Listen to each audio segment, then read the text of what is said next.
I didn't want to look down, but the sound of dry rustling came from beneath my knee, as if the earth was breathing in anger. And then I saw the mouth, that dark interior, almost blue-gray, like the throat of a tunnel where nothing returns, wide open before the strike. It was a black mamba, and I was trapped in a clearing so narrow that my own breath seemed too loud. The sky had disappeared behind the green, the heat was trapped in the leaves, and all that existed was the distance between her eyes and my exposed skin. There was no trail, no team, just a slice of silence and the certainty that, if I made one wrong move, someone would find my body turned inside out by fear.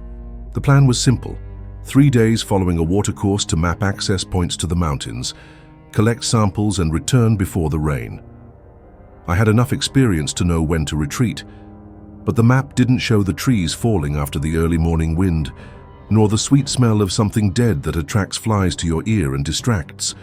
And the map certainly didn't show what slithers like a whisper when it's about to kill. It wasn't heroism, it was carelessness. And it was fast. The backpack got caught on a vine's thorn, the canteen hit a rock, and the silence reacted. The first warning was the dry sound, the kind of sound that the mind translates as "don't move." But my hands were already on the belt, my body already twisted, and when my fingers touched the machete's handle, I knew I had already gone too far. A long shadow cut across the ground, then vibrated. It wasn't a branch, it wasn't a burned log, it was intent. I never thought of speed as a texture, until I saw her head spit through the air at a distance that seemed impossible. I'd never seen anything move so fast without trembling. The mamba doesn't sway, she decides. And while she decided, I realized two things. My ankle was a hand's breadth from a narrow hole, and behind me was a climb of roots turned stairs by a lifetime of animals passing. If I climbed, I'd lose the line of sight. If I stayed, I'd become a still target. It's strange what the body remembers when it's about to break. I remembered the first time I trained not to run, not to become prey to the eyes of a predator who measures the world in straight lines.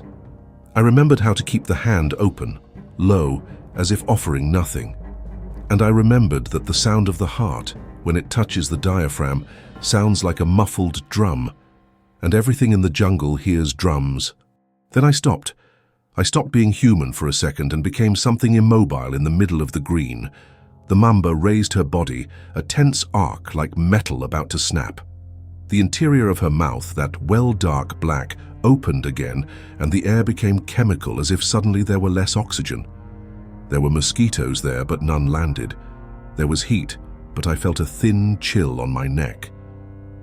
There's no way to romanticize this moment.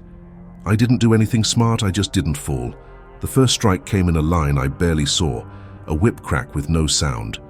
It passed beside my knee, brushed against my pants, and the world shrank to the exact diameter of the snake's head. The second strike came before I understood the first, and it was then that my body decided to live. I spun my hip, shifted my weight to my back foot, and my left hand, the one that holds, not the one that cuts, swiped the air, not the snake, the air, as if I could redraw her path. It worked by millimeters. The third strike didn't come. Instead, she slid, inspecting the space as if rewriting the scene to fit me inside. And it was in that gap that I finally saw what had trapped me there. It wasn't just the mamba. It was a narrow corridor, a funnel of roots and stone that ended in a colder shadow. I was on the edge of a path she used, a route. I was an obstacle. I spoke without a voice, just with my mouth. I will get out. Not to the snake, to myself, I will get out. One step back. Stop. Another. Stop. The smell of wet earth rose, and my skin understood before my head. Rain. Rain coming fast. I had minutes before the water erased what I could read on the ground, and I needed to read the ground, not to track the snake, to track the exit. When the first drop fell, I did what the jungle always demands. I bargained with fear. I couldn't win there, I could only survive. And surviving in that instant meant accepting that the enemy wasn't the mamba.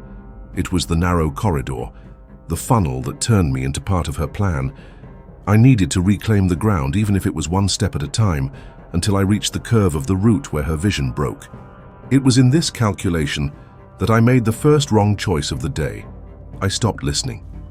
3 days before that corridor, the jungle wasn't an enemy. It was method. I was on a project to survey micro-basins and old hunter trails, crossing a mosaic of dense forest, clearings of scrubland, and shallow riverbeds, some dry on the surface, alive beneath.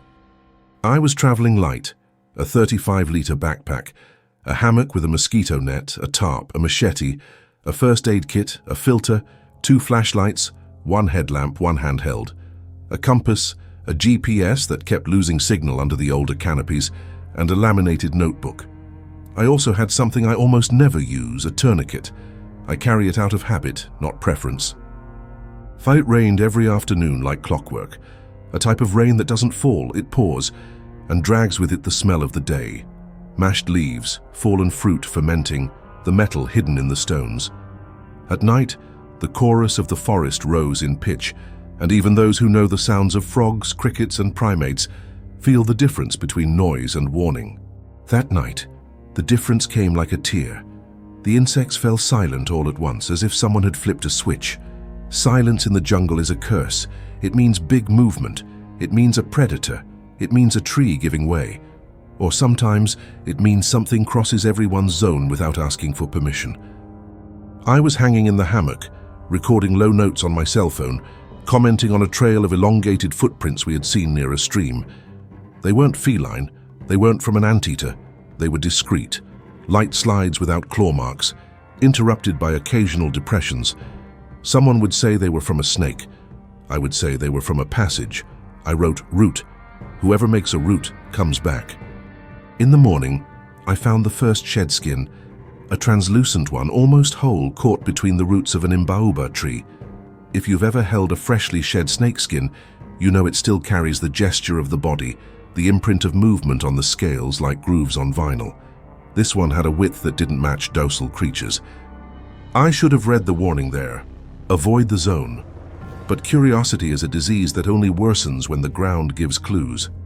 I followed, not from pure stupidity, but from blind discipline to the plan. This is the poison of planning. You promise yourself you'll stick to the steps and forget to listen to the forest when it changes the rules.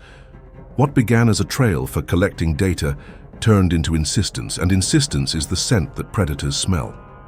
The signs became clearer on the second day.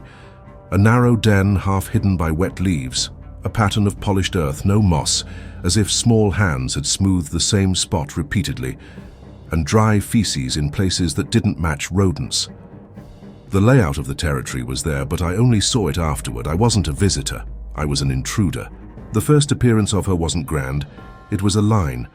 I was crouched marking coordinates of a secondary watercourse when the line crossed my field of vision like air distorted by heat. It wasn't a mirage, it was scales moving the world without asking for permission. She didn't stop, neither did I. And that was the silent pact of the morning. I didn't exist for her, and she didn't exist for me. In the afternoon, the pact was broken. I noticed the break by the sound of the birds. What was a song turned into an alarm? Not a raptor's alarm, but a ground alarm. It's a short, repeated sound, vibrating at one point, as if marking, here. When I turned around, the Mamba was no longer a line. She was presence. A long body seemed longer than possible, sliding with a calmness that, in retrospect, was just the slow part of the attack. Mambas are not jungle snakes, someone would say. Geography disagrees less than it seems. What matters isn't where the book depicts them, it's where the terrain creates the corridor. And I was in the corridor. The ground of roots made predictable curves, fallen trunks created tunnels, and the light cut by leaves made stripes of shadow. A fast body feels at home in this setting. Mine did not. I heard my name in the static of my own head, that moment when the brain calls itself back, like an instructor clapping hands. Breathe, see, decide. I have quirks.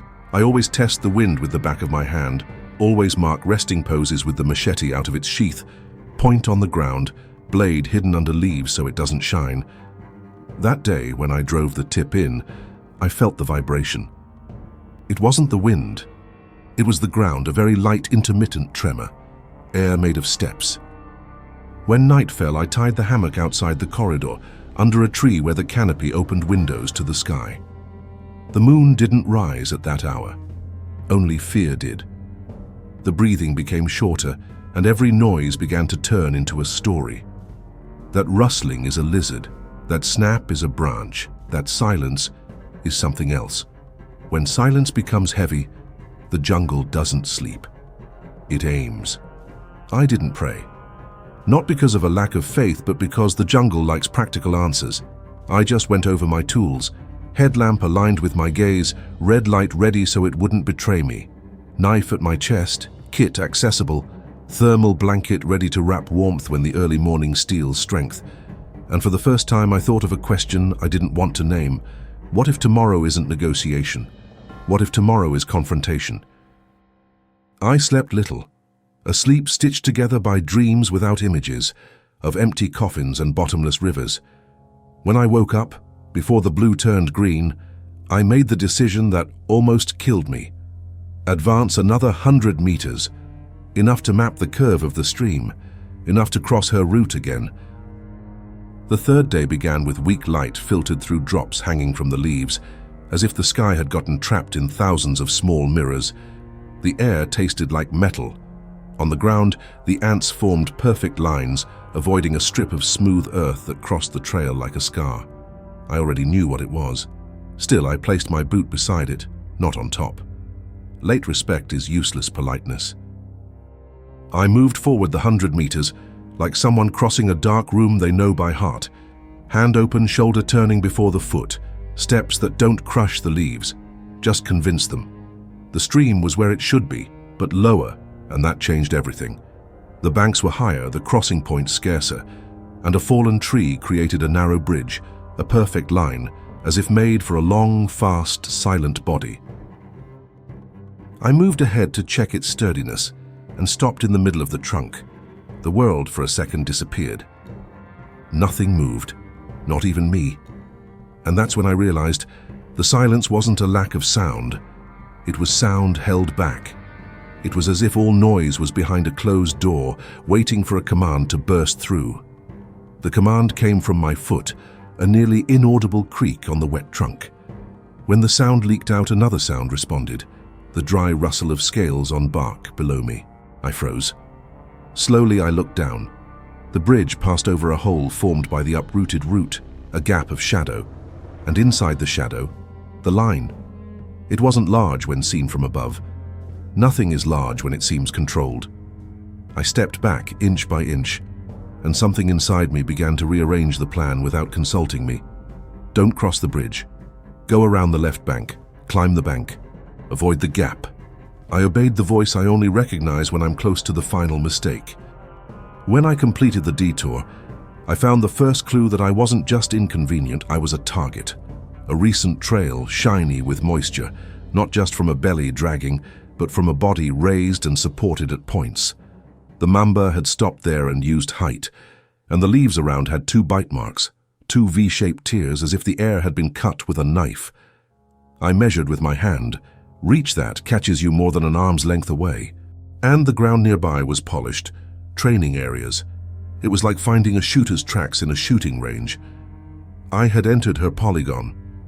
I could have retreated. I should have. But my head put together a dangerous logic. If I understand the polygon, I'll get out from the outside. And it was with that technician arrogance that I took the first step inside. The air changed in density. Life in the jungle is above all pressure, from humidity, from heat, from sound. That piece of the world had concentrated pressure like a boiler room. And in the center was what I still didn't see. The first alert came from above. Leaves that don't fall, they bend without letting go. The shadow made the curve a second before I lifted my head. The Mamba wasn't on the ground. She was in a bend of low branches where my instinct didn't expect. I always looked at the ground first. She had learned to be a problem in 3 dimensions. Her head dropped in a graceful arc, like an arm reaching for an object. She didn't strike. She aimed. And then she retreated. She was measuring me. I brought the handheld flashlight down. Low light, a bleak angle, not to blind anything, just to sketch. Her skin had an olive green sheen, almost metallic in the shadow, and her eyes were two old ideas of intelligence. The inside of her mouth, when it opened in a quick gesture, was that deep grey abyss. The world shrank to that symbol, and symbols call stories. Mine told itself as an alarm. If she climbs, she'll fall on you. If you run, you'll become the sightline. The rain began. First as a warning, a fine thread. The ground became a surface of reflections which only made everything worse. What shines deceives. I stepped back, and the Mamba came down with the lightness of something that doesn't weigh. Now, on the ground. The corridor closed. Trunk to the left, bank to the right, the bridge behind, the stream ahead. I was in the perfect center of where one should never be. When fear becomes a tool, it works with precise cuts.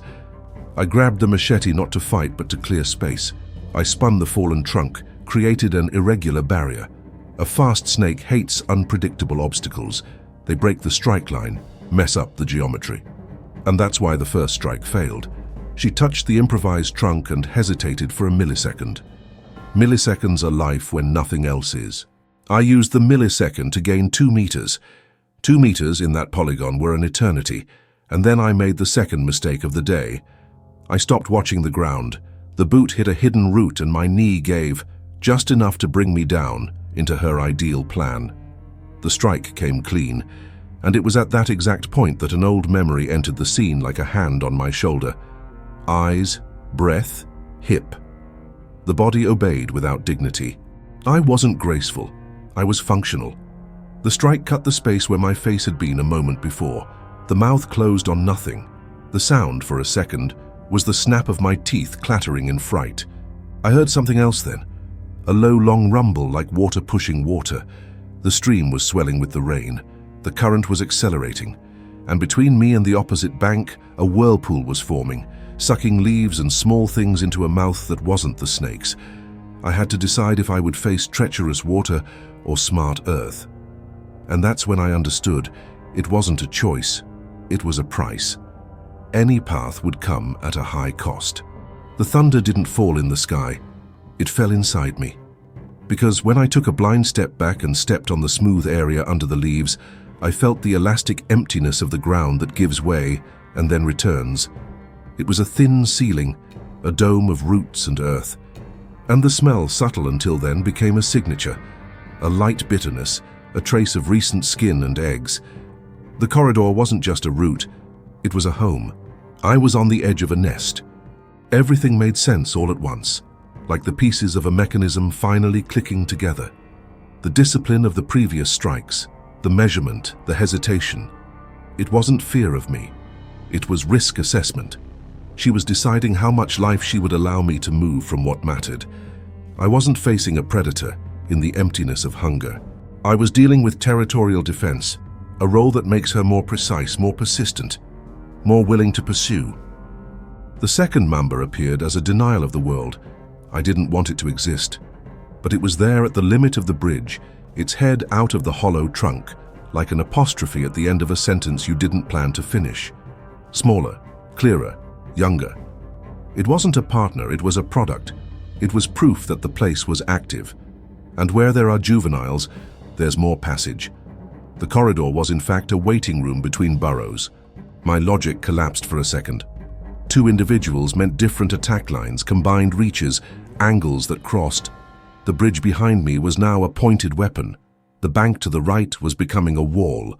The stream ahead had turned into a blade of current. And under my foot the ceiling of something I had no right to touch. The jungle screamed in my face without sound. Leave. But leaving wasn't simple. Any broad movement would trigger the ceiling. I had to step on the ground without breaking it, shift my weight as if crossing a minefield. I used the machete like a blind cane, poking the sides, feeling the resistance of the fibers. I found 2 firm points, triangulated and redistributed my body. The Mambas followed the pattern with the eyes of an engineer. They didn't attack without a map. They waited for my equation to fail. The turn when it came wasn't the strike, it was the water. The stream, fed by a headwater I hadn't seen, rose an inch in minutes and breached a bank, pushing a tongue of murky water into the center of the corridor. Loose leaves turned into arrows pointing at me. The bridge, soaked, began to spit pieces. and the hole that housed the young Mamba turned into an ear drinking the water, filling. Her instinct didn't choose to attack. It chose to vanish. She retreated inside, disappeared. The adult didn't.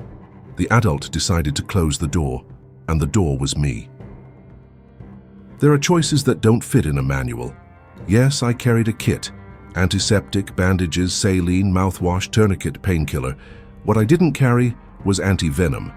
No sane person relies on serum outside of a hospital, so the math was clear.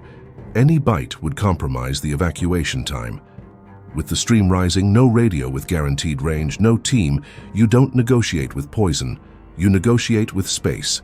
I put my knee on firm ground again, not the ceiling, and did something that any logical part of me would call stupidity, and every living part of me would call necessary. I spoke out loud, not with whole words, but with human sound, low and continuous, a low hum that occupied the air. Many animals retreat at unfamiliar sounds. Others attack. I bet that occupying the silence would take the element of surprise away from the Mamba. Her strike would come with less ghost, more flesh. I fight better with flesh than with ghosts. The strike came, clean, direct. And this time I didn't retreat backward. I stepped a micro step to the left, turned my hip, and let her head pass over my shoulder like a comet. The mouth closed on emptiness, and her head hit the wet trunk, losing a grain of precision. It was the grain I needed to cross 2 meters to the left, get out of the nest ceiling, and land on a patch of thick ground, deep roots, secure. I didn't defeat the Mamba. I defeated the floor. That's when I noticed the third presence, not a snake. A human shadow on the other side of the stream. It wasn't my team. There was no team. It was someone standing under a canopy, a thin silhouette, still, like someone who doesn't want to be human because they know it's frightening. I thought of a hunter, I thought of a guide, I thought of a specter. Whatever it was, it didn't move. And by not moving, it saved me. The Mamba redirected its focus for a moment, considered the other side, and that moment is all someone trapped needs. I dove. The water bit like a cold animal. The current tried to spin me, pushed me into the whirlpool I'd seen 5 minutes earlier. I swam crooked, half on my side, like someone fighting the structure of the water. The backpack weighed me down. I released the chest strap.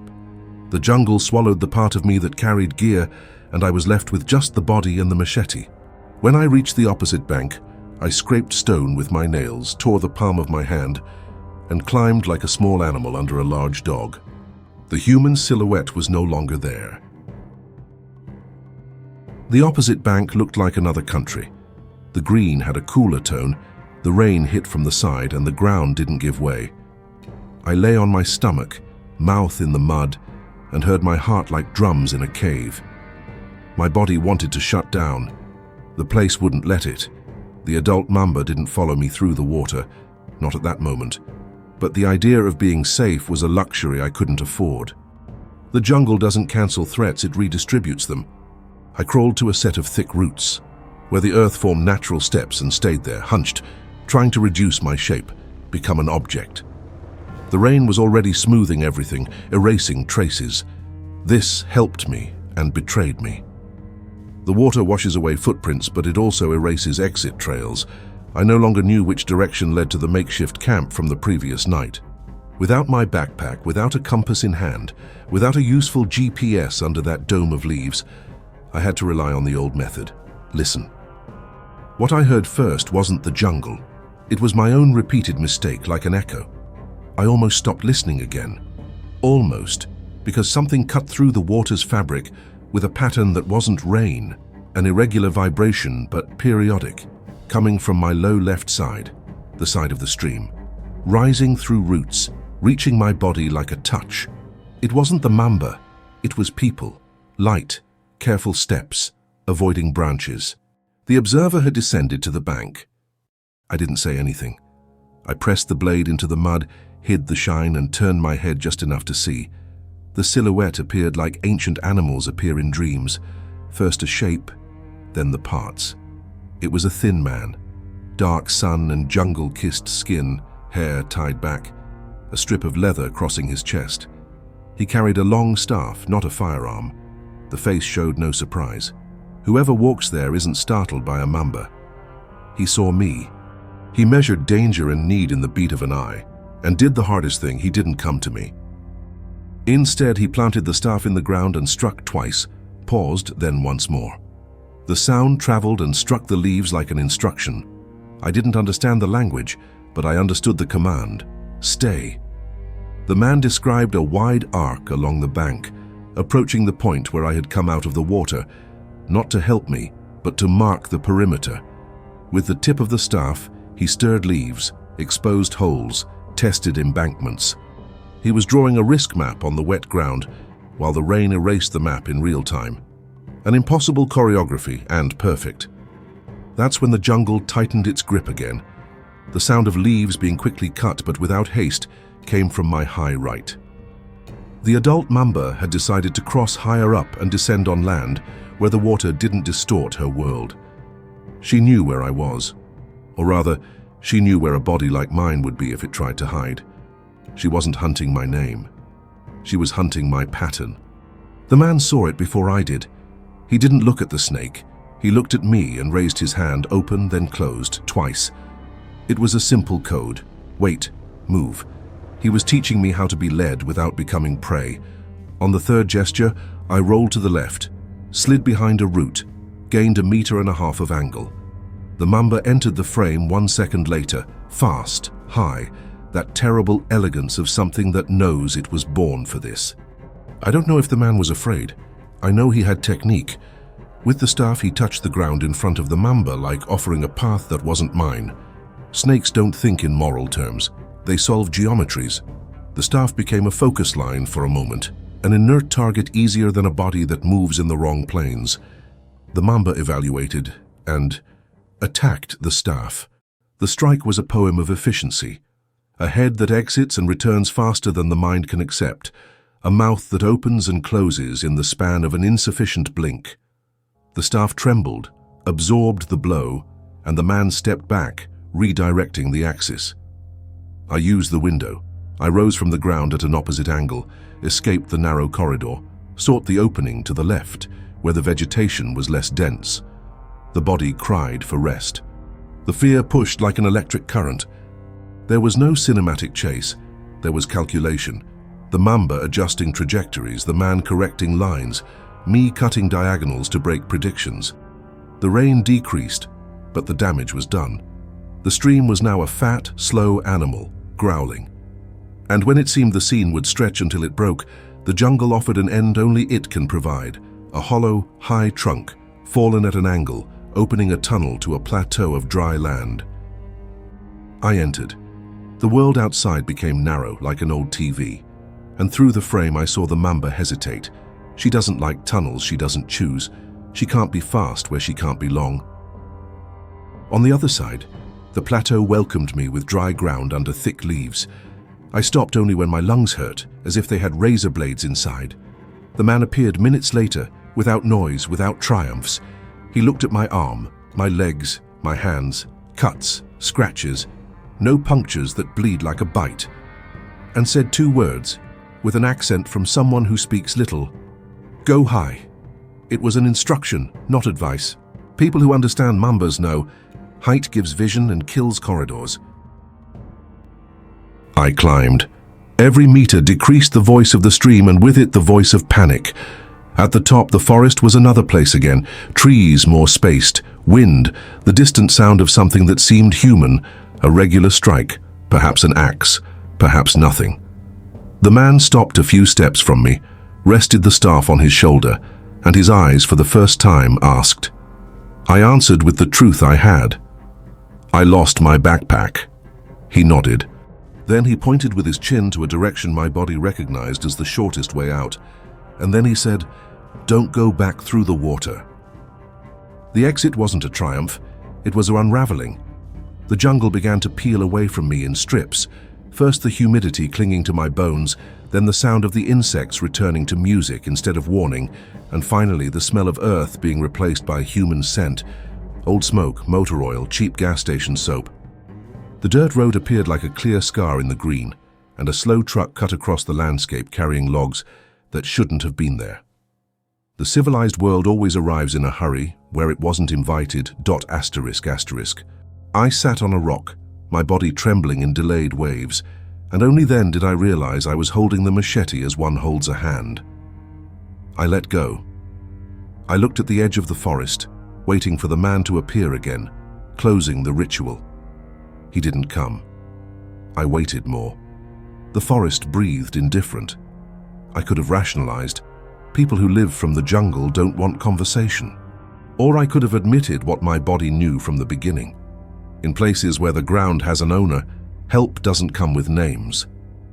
Days later, when I returned with a team to search for the backpack, for paperwork, for ethics, for not leaving plastic in the belly of something that didn't ask for our presence, we found the fallen bridge, the stream still higher than usual, and the corridor erased. Not as if nothing had happened, as if everything had been swept away, reorganized, redone in the style of the house. There was no shed skin, there were no strike marks. The hole where the juvenile had hidden was just a smooth scar covered by new leaves. The forest doesn't like memory when memory becomes an invitation. One thing, however, was out of place. Wedged between roots on the opposite side from where I had fled was a simple straight staff, unadorned. Wood with no knife cuts, polished from use, with a mark in the middle, 2 burned circles, and a line. I touched the wood as if checking if it was real. It was. I lifted it, weighed it, and for a moment, I thought it was a prank from the people who had come with me. It wasn't. No one there uses that. No one there makes that sign. I brought the staff with me. It sat months leaning against the wall, silent like things that have too much history.